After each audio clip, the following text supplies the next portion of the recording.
Casting couch വ്യക്തതയില്ല. സിനിമയിൽ lobby ഇല്ല. എനിക്കറിയില്ല എന്നല്ല, സിനിമയിൽ പവർ ലോബി ഇല്ല, മാഫിയ ഇല്ല. ആ റിപ്പോർട്ട് എന്തായാലും സിനിമയിലെ ശക്തി കേന്ദ്രങ്ങളെ പേടിപ്പിക്കുന്നുണ്ട്. മാഫിയ എന്ന് പറഞ്ഞാൽ എന്താണെന്ന് നിങ്ങൾക്കറിയാം എന്നാണ് അദ്ദേഹം ചോദിക്കുന്നത്. എന്തിനാണ് അങ്ങനെ റിപ്പോർട്ടിൽ ഒരു പരാമർശം വരുമ്പോൾ അതിനെ എന്തിനാണ് സിദ്ദിഖ് ഭയപ്പെടുന്നത്? മൊത്തം സംഭവങ്ങളെ ഇവർ കൈകാര്യം ചെയ്യുന്ന ഒരു ലാഘവത്വമുണ്ട്. ആ പരാതിയിൽ അമ്മ യാതൊരു തരത്തിലും നടപടി എടുത്തിട്ടില്ല. അതിന് അമ്മയുടെ പ്രതികരണം എന്ന് പറയുന്നത് അവരാ പരാതി കണ്ടിട്ടില്ല. ആ ഒരു സൗകര്യം അതിനെ മുതലെടുക്കുകയായിരുന്നു സിദ്ദിഖും അമ്മയും ചെയ്തത്. ഈ വാർത്താ സമ്മേളനത്തിൽ പ്രതികരണം എന്ന് നടത്തിയ ഈ വാർത്താ സമ്മേളനത്തിൽ ചെയ്തിരിക്കുന്നത് പകരം അവരത് ഉപയോഗിച്ചോട്ടെ എന്ന് പറയാണ്. അതൊരു സൗജന്യം പോലെ, ഒരു സൗജന്യം പോലെ ഫ്രീ ആയിട്ട് നമ്മൾ എന്താ പറയാ, ത്യാഗം സഹിച്ച് കൊടുക്കുന്ന. ഈ നിർമ്മാതാക്കളുടെ ഭാഗത്തു നിന്നുണ്ടാകുന്ന വീഴ്ചയെക്കുറിച്ച് പറയുമ്പോൾ അതിൽ നിന്നും വളരെ വിദഗ്ധമായിട്ട് സിദ്ദിഖ് കൈ കഴുകി മാറുന്നുണ്ട്. അതായത് അമ്മയ്ക്ക് ഇതിലൊന്നും ചെയ്യാൻ പറ്റില്ല, ഇതിലൊന്നും ചെയ്യാൻ കഴിയില്ല. ഈ അച്ചടക്ക നടപടി എന്നുള്ള ഒരു വാക്ക് തന്നെ പറഞ്ഞിരിക്കുകയാണ്. സംഘടനയ്ക്കുള്ളിൽ കുറ്റക്കാരുണ്ടെങ്കിൽ അവർക്കെതിരെ നടപടിയെടുക്കും എന്ന് പറയാൻ ആ ഒരു ആർജവം ജനറൽ സെക്രട്ടറിക്ക് ഇല്ലാതെ പോയി. പക്ഷേ വൈസ് പ്രസിഡന്റ് അത് വ്യക്തമായി പറഞ്ഞു വെച്ചിട്ടുണ്ട്. ഹേമ കമ്മിറ്റി റിപ്പോർട്ട് പുറത്തു വന്ന് കുറച്ച് ദിവസങ്ങൾ കഴിഞ്ഞു. ഇതുവരെ സിനിമാ സംഘടനകളൊന്നും പ്രതികരിച്ചിട്ടില്ല. ഇന്നിപ്പോൾ അഭിനേതാക്കളുടെ സംഘടനയായ അമ്മ പ്രതികരണം നടത്തിയിരിക്കുകയാണ്. വാർത്താ സമ്മേളനം നടത്തി അമ്മയുടെ ജനറൽ സെക്രട്ടറിയായ സിദ്ദിഖ് കുറേ കാര്യങ്ങളൊക്കെ പറഞ്ഞു. ഇതിൽ എന്തെങ്കിലും ഒരു പ്രതികരണം നടത്തിയതായി, കൃത്യമായ ഒരു പ്രതികരണം നടത്തിയതായിട്ട് അനഘയ്ക്ക് തോന്നുന്നുണ്ടോ? ഒന്നും തന്നെ നടത്തിയിട്ടില്ല എന്നാണ് ഞാൻ മനസ്സിലാക്കുന്നത്. അല്ലെങ്കിൽ ഹേമ കമ്മിറ്റി റിപ്പോർട്ട് മുന്നോട്ട് വെച്ച എല്ലാവിധ പ്രശ്നങ്ങളും അപ്പാടെ ഇല്ല. അങ്ങനെ ഒരു സംഭവമേ ഇവിടെ ഇല്ല. കാസ്റ്റിംഗ് കൗച്ച് വ്യക്തതയില്ല. സിനിമയിൽ ലോബി ഇല്ല. എനിക്കറിയില്ല എന്നല്ല, സിനിമയിൽ പവർ ലോബി ഇല്ല, മാഫിയ ഇല്ല. അതായത് ഹേമ കമ്മിറ്റി റിപ്പോർട്ടിൽ ഉന്നയിച്ചിരിക്കുന്ന പ്രധാനപ്പെട്ട വിഷയങ്ങൾ പവർ ഗ്രൂപ്പ് ഉണ്ട് എന്നുള്ള പലരുടെയും മൊഴികളിൽ നിന്ന് വ്യക്തമാണ് എന്ന് പറയുന്നു. അതുപോലെ തന്നെ മാഫിയ, ഈ സിനിമയെ നിയന്ത്രിക്കുന്ന മാഫിയയെക്കുറിച്ച് പറയുന്നു. അതുപോലെ തന്നെ കാസ്റ്റിംഗ് കൗച്ച്. എല്ലാ സിനിമാ വ്യവസായങ്ങളിലും എല്ലാ ഭാഷകളിലും ഈ ഒരു പ്രശ്നം നിലവിലുള്ളതാണ്. കാസ്റ്റിംഗ് കൗച്ച് നിലവിലുണ്ട് എന്നുള്ളത് യാഥാർത്ഥ്യമാണ്. അതിനെക്കുറിച്ച് പലരും ആരോപണം ഉന്നയിച്ചിട്ടുള്ളതുമാണ്. മലയാള സിനിമയിൽ കാസ്റ്റിംഗ് കൗച്ച് എന്ന് പറയുന്ന സംഗതിയെ, അങ്ങനെ ഒരു സംഭവം നടന്നിട്ടില്ല എന്നാണ് സിദ്ദിഖ് പറയുന്നത്. സിദ്ദിഖ് 3 വിഷയങ്ങളിൽ അങ്ങനെയൊന്നും സംഭവിച്ചിട്ടേ ഇല്ല എന്നൊരു അവകാശവാദം ഉന്നയിക്കുന്നുണ്ട്.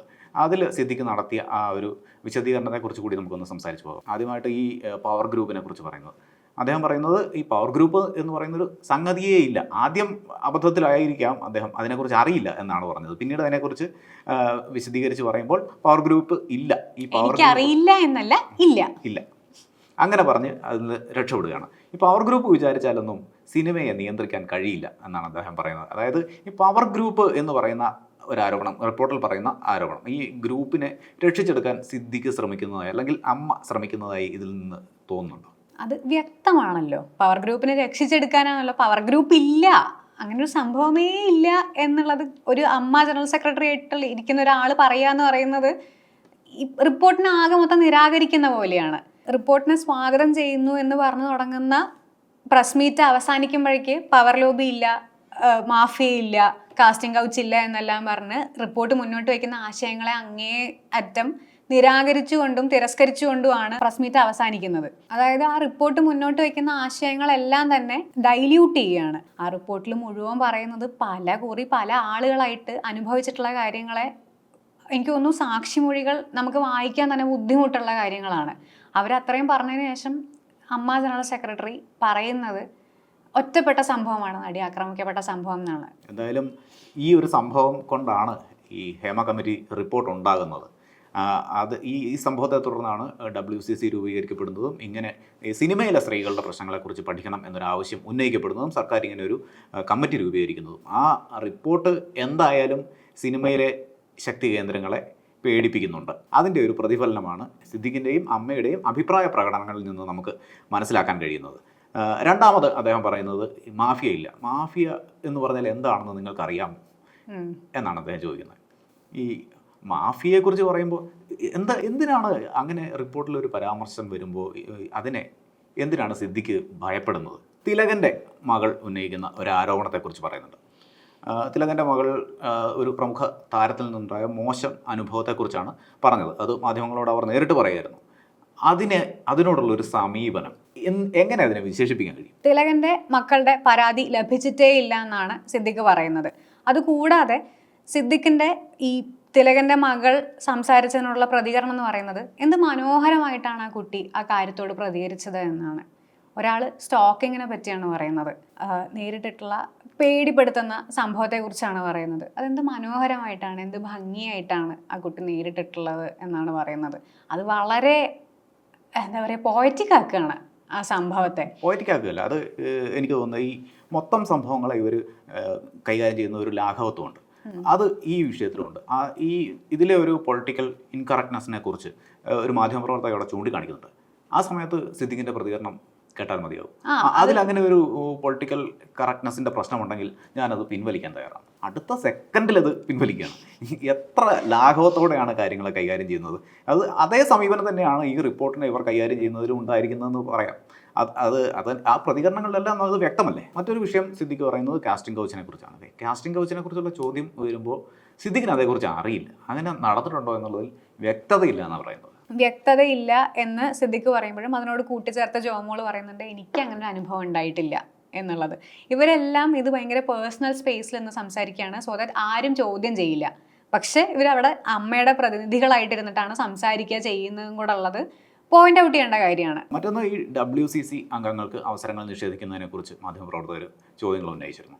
ഈ WCC പ്രതിനിധികൾ തന്നെ പറഞ്ഞിട്ടുള്ളതാണ് അവർക്ക് സിനിമയിൽ അവസരങ്ങൾ കുറഞ്ഞു പോയി. ഈ കഴിഞ്ഞ ദിവസം തന്നെ നമുക്കറിയാവുന്നതാണ് രമ്യ നമ്പീശിനെ കുറിച്ച് ഫേസ്ബുക്ക് പോസ്റ്റ് പോലും ഉണ്ടായിട്ടുണ്ട്. കഴിഞ്ഞ 4 വർഷങ്ങളായിട്ട് അവർ 1-2 സിനിമകൾ മാത്രമാണ് ചെയ്തിരിക്കുന്നത്. ഈ ഒരു വിഷയം ഉന്നയിച്ചതിന് ശേഷം അവർക്ക് അവസരങ്ങൾ കുറഞ്ഞിട്ടുണ്ട്. പക്ഷേ അമ്മയ്ക്ക് അതറിയില്ല. ഇതുപോലെ WCCയിലെ അംഗങ്ങൾക്ക് അവസരം കുറയുന്നു എന്നുള്ള ആരോപണം ശക്തമാണ്. പക്ഷേ അമ്മയ്ക്ക് അതേക്കുറിച്ച് അറിയില്ല. അമ്മയ്ക്കത് അറിയില്ല എന്ന് മാത്രമല്ല, അമ്മ പറയുന്നത് സംവിധായകരും റൈറ്റേഴ്സും എല്ലാം തീരുമാനിക്കുന്നതാണല്ലോ. അവരുടെ ട്രെൻഡ് എന്താണോ അതനുസരിച്ചല്ലേ സിനിമ പോകുന്നത്. അതിൽ നമുക്ക് എന്താ പറയാൻ പറ്റുക? ഈ സംവിധായകൻ ഈ ആളെ വെച്ച് സിനിമ ചെയ്യണം, നമ്മളെങ്ങനെ പറയുക എന്നാണ് പറയുന്നത്. വളരെ ലോജിക്കലായ ഒരു ആൻസറാണ്.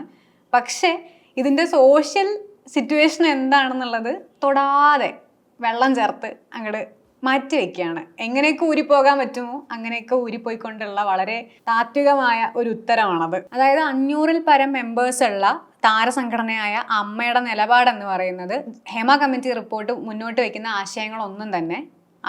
പ്രശ്നങ്ങളൊന്നും തന്നെ ഇല്ല എന്നതാണ്.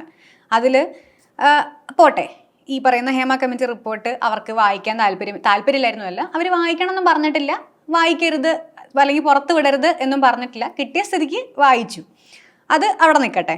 ഇന്ന് പകൽ വന്ന വാർത്തയാണ് 2006-ൽ നടന്നൊരു സംഭവം 2018-ൽ അമ്മയ്ക്ക് പരാതി നൽകിയ ഒരു നടി പുറത്തു വന്ന് സംസാരിക്കുന്നു. ആ പരാതിയിൽ അമ്മ യാതൊരു തരത്തിലും നടപടി എടുത്തിട്ടില്ല. അതിന് അമ്മയുടെ പ്രതികരണം എന്ന് പറയുന്നത് അവരാ പരാതി കണ്ടിട്ടില്ല. അതായത് സിദ്ദിഖ്, ഇപ്പോൾ ജനറൽ സെക്രട്ടറി ആയിരിക്കുന്ന സിദ്ദിഖ് എക്സിക്യൂട്ടീവ് കമ്മിറ്റി മെമ്പർ ആയിരുന്ന ഒരു കമ്മിറ്റിക്ക് മുൻപാകെയാണ് ആ പരാതി വന്നത്. 2006-ൽ നടന്ന ഒരു സംഭവത്തെക്കുറിച്ച്. ഈ നടിയുടെ ഹോട്ടൽ മുറിയുടെ വാതിലിൽ സംവിധായകൻ മുട്ടി എന്നുള്ളതാണ് പരാതി. ഈ പരാതിയിൽ നടപടിയൊന്നും ഉണ്ടാകില്ല എന്ന് പറഞ്ഞാണ് ഇന്ന് നടി അതിനെക്കുറിച്ചൊരു പോസ്റ്റ് ഇട്ടിരിക്കുന്നത്. ഈ വിഷയത്തിൽ അന്ന് 2018-ൽ പരാതി വരുമ്പോൾ എക്സിക്യൂട്ടീവ് കമ്മിറ്റി മെമ്പറായിരുന്ന സിദ്ദിഖ് ഇതിനെക്കുറിച്ച് അറിഞ്ഞിട്ട് പോലും ഇല്ല എന്നാണ് ഈ വാർത്താ സമ്മേളനത്തിൽ പറയുന്നത്. ഇതേക്കുറിച്ച് അറിഞ്ഞിട്ടേ ഇല്ല. അന്ന് നടപടി എടുക്കാതിരുന്നത് തെറ്റായിപ്പോയി, ഞങ്ങൾ ഇനി അവരെ വിളിച്ച് സംസാരിച്ചോളാം എന്നൊരു ജാമ്യം എടുക്കുന്നുണ്ട്. ഈ റിപ്പോർട്ട് സംബന്ധിച്ച് ഒരു വാർത്താ സമ്മേളനം നടത്തുമ്പോൾ അമ്മയും അതുപോലെ തന്നെ അമ്മയുടെ ജനറൽ സെക്രട്ടറിയും എടുക്കുന്ന ഒരു വളരെ വിദഗ്ധമായ ഒരു നിലപാടുണ്ട്. ഈ റിപ്പോർട്ടിൽ ഒരാളെക്കുറിച്ച് പേരെടുത്ത് ആരോപണം ഉന്നയിച്ചിട്ടില്ല. അതായത് റിപ്പോർട്ട് എന്ന് പറയുന്നത് പുറത്തു വന്നിരിക്കുന്ന റിപ്പോർട്ട്, സർക്കാരിന് മുന്നിലുള്ള ആ റിപ്പോർട്ടിൽ ആരുടെയും പേരെടുത്ത് ഒന്നും പറഞ്ഞിട്ടില്ല. ആരാണ് മൊഴി നൽകിയിരിക്കുന്നതെന്നും വ്യക്തതയില്ല. അപ്പോൾ ആ ഒരു സൗകര്യം അതിനെ മുതലെടുക്കുകയായിരുന്നു സിദ്ദിഖും അമ്മയും ചെയ്തത്. ഈ വാർത്താ സമ്മേളനത്തിൽ പ്രതികരണം എന്ന് നടത്തിയ ഈ വാർത്താ സമ്മേളനത്തിൽ ചെയ്തിരിക്കുന്നത്. അതിനുശേഷം വളരെ വിദഗ്ധമായിട്ട് ഈ വാർത്താ സമ്മേളനത്തിൻ്റെ തുടക്കം മുതൽ വിദഗ്ധമായിട്ട് സിദ്ദിഖ് കുറേ വാദമുഖങ്ങൾ ഇങ്ങനെ ഉന്നയിക്കുന്നുണ്ട്. അമ്മ ഈ റിപ്പോർട്ടിനെ സ്വാഗതം ചെയ്യുകയാണ്. അമ്മ ഈ റിപ്പോർട്ടിൽ നിന്ന് ഒളിച്ചോടിയിട്ടില്ല. വൈകാനുള്ള കാരണങ്ങളൊക്കെ അദ്ദേഹം നിരത്തുന്നുണ്ട്. അമ്മയല്ല എതിർകക്ഷി തുടങ്ങിയ വാദങ്ങളാണ് നിരത്തിക്കൊണ്ടിരിക്കുന്നത്. അതിൻ്റെ കോർ ഏരിയകളൊന്നും തന്നെ തൊടാതെ ആകെ എനിക്ക് തോന്നുന്നു വെറുതെ തൊട്ടുപോയിട്ടുള്ള ഒരു പ്രശ്നം എന്ന് പറയുന്നത് ശുചിമുറികൾ ഏർപ്പാടാക്കുന്നതിനെ പറ്റിയാണ്. അതിലും സംസാരം എന്ന് പറയുന്നത് എല്ലാ പ്രൊഡ്യൂസേഴ്സിനോടും പോയിട്ട് നമുക്കിത് ആവശ്യപ്പെടാൻ പറ്റില്ല. അതുകൊണ്ട് നമ്മൾ എന്ത് ചെയ്യും, നമ്മൾ മാറിയിരിക്കും. ഇപ്പോൾ ഒരു 10 പേരുള്ള സെറ്റാണെന്നുണ്ടെങ്കിൽ 5 പേര് ഞങ്ങൾ 5 ആണുങ്ങൾ മാറിയിരിക്കാം, പകരം അവരത് ഉപയോഗിച്ചോട്ടെ എന്ന് പറയാണ്. അതൊരു സൗജന്യം പോലെ, ഒരു സൗജന്യം പോലെ ഫ്രീ ആയിട്ട് നമ്മൾ എന്താ പറയുക, ത്യാഗം സഹിച്ച് കൊടുക്കുന്ന ഒരു മനുഷ്യന്റെ ബേസിക് നീഡാണ്, അല്ലെങ്കിൽ അവകാശമാണ്, തൊഴിലിടത്തിലുള്ള അവകാശമാണ് ഈ പറയുന്ന ഒരു വാഷ്റൂം എന്ന് പറയുന്നത്. അത് കൊടുക്കാൻ കഴിയാത്തത് ഒരു പ്രൊഡ്യൂസറുടെ കഴിവുകേടാണ് സത്യത്തിൽ, അല്ലെങ്കിൽ അനാസ്ഥയാണ്. ഈ നിർമ്മാതാക്കളുടെ ഭാഗത്തു നിന്നുണ്ടാകുന്ന വീഴ്ചയെക്കുറിച്ച് പറയുമ്പോൾ അതിൽ നിന്നും വളരെ വിദഗ്ധമായിട്ട് സിദ്ദിഖ് കൈ കഴുകി മാറുന്നുണ്ട്. അതായത് അമ്മയ്ക്ക് ഇതിലൊന്നും ചെയ്യാൻ പറ്റില്ല, ഇതിലൊന്നും ചെയ്യാൻ കഴിയില്ല. ഞങ്ങളൊക്കെ ഈ നടന്മാരും നടികളും മാത്രമാണ്, ഞങ്ങളല്ല ഒരു സിനിമ നിർമ്മിക്കുന്നത് അതിൻ്റെ നിർമ്മാതാവാണ്. ആ തൊഴിലിടത്തിൻ്റെ ഉത്തരവാദിത്വം നിർമ്മാതാവിനാണ്. ഈ IC യുടെ വിഷയത്തിൽ പോലും നിർമ്മാതാക്കളുടെ തലയിലേക്ക് അങ്ങ് വെക്കുകയാണ്. അമ്മയ്ക്കും സ്വന്തമായി IC ഒന്നുമില്ല എന്നാണ് പറയുന്നത്. പിന്നെ IC യിലെ പരാതികളെക്കുറിച്ച് പറയുന്നുണ്ട്. IC യിൽ ലൈംഗികാതിക്രമ പരാതികളെക്കാൾ കൂടുതൽ വരുന്നത് പ്രതിഫലവുമായി ബന്ധപ്പെട്ടുള്ള പരാതികളാണ്. ഈ പ്രതിഫലവുമായി ബന്ധപ്പെട്ട പരാതികളിൽ പരിഹാരത്തിന് ശ്രമിക്കാറുണ്ട് എന്നും അദ്ദേഹം പറയുന്നു. അതുമാത്രമല്ല, മെയിൻ സ്ട്രീം സിനിമകളിൽ ഇതൊന്നുമില്ല. ചെറിയ സിനിമകളിലാണ് ഈ പറയുന്ന പ്രശ്നങ്ങളെല്ലാം വരുന്നത്. മെയിൻ സ്ട്രീം സിനിമകളിലേക്ക്, ഞാൻ അഭിനയിച്ച മെയിൻ സ്ട്രീം സിനിമകളിലേക്ക് വരികയാണെങ്കിൽ നമ്മളത് എങ്ങനെയെങ്കിലും സംസാരിച്ച് എല്ലാം ശരിയാക്കാൻ നോക്കാറുണ്ട് എന്നതാണ്. അത് എനിക്ക് തോന്നുന്നു അടുത്ത വലിയ വിവാദമാണ്. മെയിൻ സ്ട്രീം സിനിമകളിൽ ഈ പറയുന്ന പ്രശ്നങ്ങളൊന്നുമില്ല എന്നുള്ളത്. അതുപോലെ ജോമോൾ കണ്ടിന്യൂ ചെയ്ത് പറഞ്ഞതാണ് അടുത്ത സ്റ്റേറ്റ്മെൻറ്റ്. നിങ്ങളൊക്കെ പറഞ്ഞു കേട്ടു ആരൊക്കെയോ ഡോറിൽ വന്ന് മുട്ടുന്നുണ്ട് എന്നൊക്കെ. എനിക്ക് അങ്ങനെയൊന്നും ഉണ്ടായിട്ടില്ല. ഞാൻ കാസ്റ്റിംഗ് കൗച്ച് നേരിട്ടിട്ടില്ല. ഞാൻ ഒരു അവാർഡൊക്കെ കിട്ടിയ നടിയാണ്. അതിൻ്റെ ഇടയ്ക്ക് പിന്നീട് ഞാൻ സിനിമകളൊന്നും ചെയ്തിട്ടില്ല. ഇങ്ങനെയാണ് അവർ മറുപടി പറയുന്നത്. അത് ഈ പറയുന്ന പോലെ എനിക്ക് പ്രശ്നമൊന്നുമില്ല. സംഘടനയുടെ ഭാഗത്ത് നിന്ന് സംസാരിക്കുന്ന ഒരാളാണ് അത് സംസാരിക്കുന്നതെന്ന് ആലോചിക്കണം. അതായത് ഈ സമൂഹത്തിൽ ഈ ഒരു റിപ്പോർട്ടിൽ ഉണ്ടാകുന്ന ഒരു പ്രതികരണം ഉണ്ടല്ലോ, അതായത് മലയാള സിനിമയിൽ ഇതുപോലുള്ള സംഭവങ്ങളുണ്ട്, വളരെ മോശം അനുഭവങ്ങൾ നടിമാർക്ക്, സ്ത്രീകൾക്ക് ഉണ്ടായിട്ടുണ്ട് എന്നുള്ളതെല്ലാം സമൂഹത്തിൽ എല്ലാവർക്കും മനസ്സിലായി കഴിഞ്ഞു. ഇതിനോട് പ്രതികരിക്കുമ്പോൾ അത് ഏത് തരത്തിലാകണം എന്ന് പോലും ഒരു ഐഡിയ ഇല്ലാതെ വന്ന് വെറുതെ എന്തൊക്കെയോ പറഞ്ഞു പോവുകയായിരുന്നു അമ്മയുടെ ജനറൽ സെക്രട്ടറി ചെയ്തത്. പക്ഷേ വൈസ് പ്രസിഡന്റിന് അക്കാര്യത്തിൽ ഒരു വ്യക്തമായ നിലപാടുണ്ട്. ജഗദീഷ് അതിനോട് പ്രതികരിച്ചിട്ടുണ്ട്. ജഗദീഷ് പറയുന്നത് ആദ്യം തന്നെ മാപ്പാണ് പറയുന്നത്. ഇത്ര വൈകിച്ചതിന്, മറുപടി പറയാൻ വൈകിച്ചതിന് മാപ്പ് പറയുന്നു. കുറ്റക്കാരുടെ പേര് പുറത്തു വിടണം എന്ന് കോടതി പറയുകയാണെങ്കിൽ പുറത്തു വിടുന്നതിന് ഞങ്ങൾ എതിരല്ല. വേട്ടക്കാരുടെ പേര് പുറത്തു വരുന്നതിൽ എതിർപ്പൊന്നുമില്ല. ഞങ്ങളുടെ അംഗങ്ങളാണെങ്കിൽ, അവർ കുറ്റക്കാരാണെങ്കിൽ അവർക്കെതിരെ അച്ചടക്ക നടപടി എടുക്കും എന്നാണ്. അത് വളരെ ബോൾഡായിട്ട് അദ്ദേഹം പറഞ്ഞിരിക്കുക. അച്ചടക്ക നടപടി എന്നുള്ള ഒരു വാക്ക് തന്നെ പറഞ്ഞിരിക്കുകയാണ്. സംഘടനയ്ക്കുള്ളിൽ കുറ്റക്കാരുണ്ടെങ്കിൽ അവർക്കെതിരെ നടപടിയെടുക്കും എന്ന് പറയാൻ ആ ഒരു ആർജവം ജനറൽ സെക്രട്ടറിക്ക് ഇല്ലാതെ പോയി. പക്ഷേ വൈസ് പ്രസിഡന്റ് അത് വ്യക്തമായി പറഞ്ഞു വെച്ചിട്ടുണ്ട്. സംഘടനയ്ക്കുള്ളിൽ ഈ ഒരു വിഷയത്തിൽ ഒരു ഭിന്നതയുണ്ട് എന്ന് തന്നെയാണ് ഈ ഒരു പ്രതികരണങ്ങളിൽ കൂടി നമുക്ക് വ്യക്തമാകുന്നത്. ഇത് ചിലപ്പോൾ പിന്നീട് ഇവർ ഒരു സമന്വയത്തിൽ എത്തിച്ചേരാനുള്ള സാധ്യതയുമുണ്ട്. ഇതിന് മുൻപ് വന്നിരുന്ന വാർത്തകൾ, അതായത് വാർത്താ സമ്മേളനത്തിന് മുൻപ് വന്നിരുന്ന വാർത്തകളിൽ സിദ്ദിഖും ജയൻ ചേർത്തലയും 2 ധ്രുവങ്ങളിലാണ് എന്നായിരുന്നു. പക്ഷേ അവർ ഒരുമിച്ചിരുന്നാണ് വാർത്താ സമ്മേളനം നടത്തിയത്. പക്ഷേ അതിനുശേഷമാണ് ജഗദീഷിൻ്റെ ഒരു പ്രതികരണം വരുന്നത്. തിരുവനന്തപുരത്ത് നിന്നാണ് അദ്ദേഹം പ്രതികരിച്ചത്. എന്തായാലും നമുക്ക് ഈ ഒരു വിഷയത്തിൽ മനസ്സിലാകുന്നത് അമ്മയ്ക്ക് ഈ വിഷയത്തിൽ ഒരു വ്യക്തതയുമില്ല.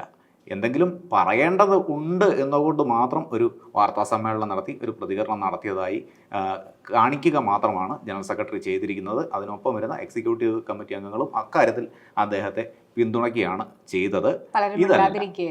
പലരും മിണ്ടാതിരിക്കുകയുമായിരുന്നു. എന്തായാലും ഇതല്ല അമ്മയിൽ നിന്ന് ജനം പ്രതീക്ഷിക്കുന്നത്. ഹേമ കമ്മിറ്റി റിപ്പോർട്ട് വളരെ ഗൗരവമുള്ള ഒന്നാണ്.